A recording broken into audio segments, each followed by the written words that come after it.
కనబడుంటే కాడు మల్లయ్యా ఆస్తిపాస్తులన్నీ నీ కరిగిపోతాయా ఏమైనా నీకు న్యాయంగుందా ఈ పైన నిన్ను వదిలేదుందా ఎట్టగెట్టనో తల తిరిగి పొగసిన పాపమంత కరిగి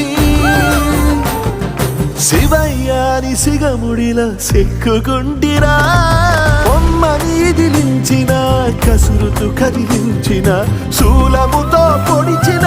పాములు కరిపించిన నిన్నొదిలితే నా పేరిక తిన్నడే కాదురా